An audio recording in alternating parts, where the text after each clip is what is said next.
Nkulamusizaako gwe wenna ampuliriza wano ku Uganda at large omekwesese bwe ntyo muganda wange sikubuzeeyo eri emimondi n'emibugu tukyagitambuza kyennawadda bwe tutyo wannange nga tumaze okubeera nga tujjaku ekiyinja kyaffe mu bunkenke obw'amaanyi bwetyo zigumeta yaffe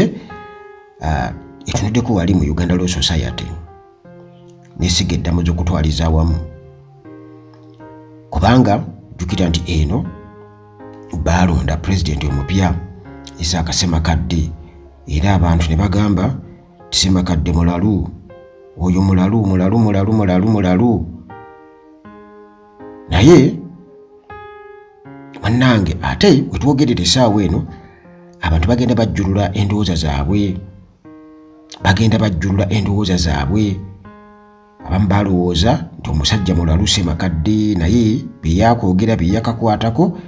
muganda wange batandiza okukkiriza nti biwa essuubi. Yasisinkanye Chief Justice Owiny Dollo ne boogera era abantu basuubira okuba nti bano bayogedde oba ku autonomy eya judicial system yonna okutwaliza awamu kwegamba obwetwaze oba okubeera nga teyingirirwa executive nga basuubira okuba nga at least bayogedde ku ekyo kubanga tetunaba kubeera nga tutegeera ddala kituufu ki kye bayogeddeko era n'ensonga endala ey'okubeera nti emisango egitudde eyo gye beebakidde egitakolwako n'ensonga eyo esaana etunulwemu nnyo mu ssiga eddamuzi nti emisango giri eyo gitwala obudde bungi nnyo olwo ne gimalira abawaabi n'abawaabirwa ssente nga giri eyo kati munnange backlogs ezo zeetaaga okubeera nga zikolwako backlog cases era okukosa n'okubeera nti nno ensonga nga nze zinaliba n'ensuubira okuba nti boogerako nti oba oli awo bajjaaji oba abalamuzi nga bano munnange baafuuka bakada ba NRM kada judges eyo ensonga naye esaana eyogerweko naye lwakuba nti era gye yagenze okumiitinga Chief Justice kubanga era yaliwo abaalina okubeera nga basisinkana babyeko bye boogera wabaawo okubaako bye bakkaanyaako oba ebituukibwako okukkaanya kituufu basaanye babituulemu bakkaanye kasabibwa nga tebiriimu nti bwali badde obubaka buubuno babukuwadde okulabula omusajja agamba ebyo nedda okutiisatiisa intimidation tetubyagalirako ddala. Kakati munnange Ssemakadde abamu gwe barifaringako nga Rastaman era nga ye president wa Uganda Law Society yasisinkanye Chief Justice Chigamoy Owiny Dollo era olunaku lwabadde lwakutaano Ssemakadde lwe yeesitudde okugenda okusisinkana Chief Justice Alphonse Owiny Dollo era nga yamusisinkanye mu maka ge agasangibwa e Nakasiru. Kakati ensisinkano eno yeetabiddwamu abantu abalala teyabadde wakati w'ababiri bano nti Chief Justice oba Ssaabalamuzi Alphonse Owiny Dollo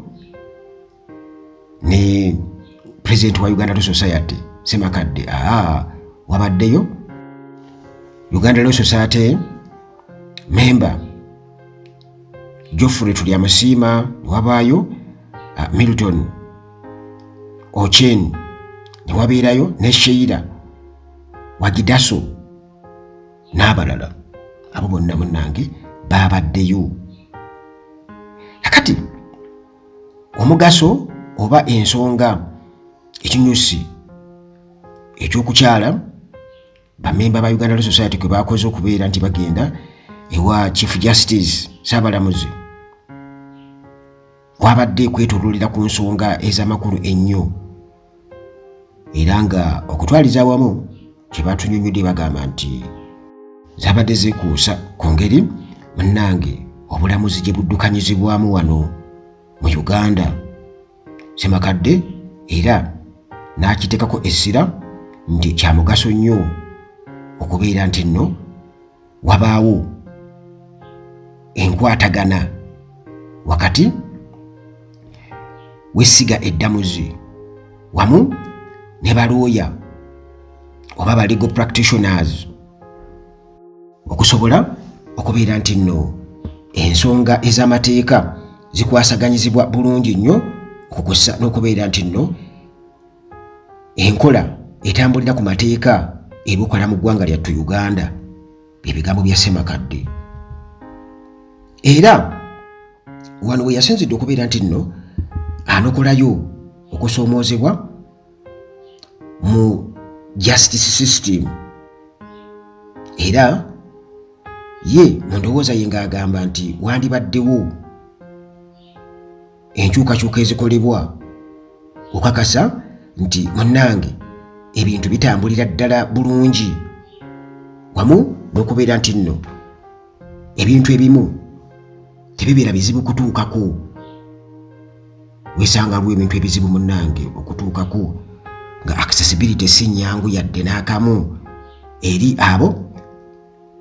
abakwasaganya ensonga mu justice system. Ye Ssaabalamuzi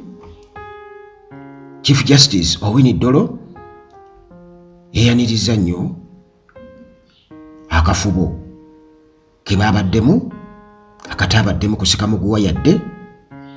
era n'alaga nti agenda kubeera nti akiteekako essira okulaba nti legal community esigala kitole nga bakwataganira ddala newankubadde ng'era teyeegaana nti waliwo obunafu musiga eddamuzi naddala mu kumaintaininga justice oba mu kuwa obwenkanya era wano yakubidde omulanga okubeerawo okwogerezeganya oba open dialogue okusobola okubeera nga munnange bakwasaganya ensonga z'amateeka. Kale nno munnange akafubo kano bwe katyo kekalibadde katwalibwa ndowooza nga step esooka eya Uganda Law Society okubeera nga bakwatira wamu n'essiga eddamuzi kutwaliza wamu okubeera nga buli kimu bakikola mu nkwatagana eya waggulu ku mutendero gwa waggulu okusobola okubeera nga munnange batumbula empeereza naddala mu bulamuzi wano mu Uganda era akafubo kano ke babaddemu bye bayogeddeko bisuubira okubeera nti munnange bye bigenda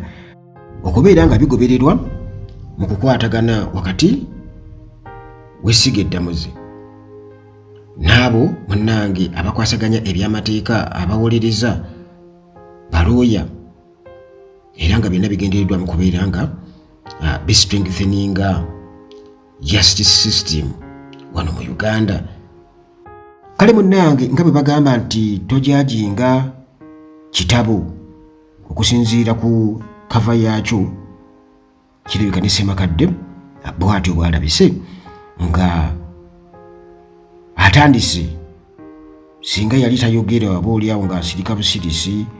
oba oliawo baali badde ati tulaba bali badde bamuvulugira eyo mwalonda biki ebyo naye muganda wange okwogera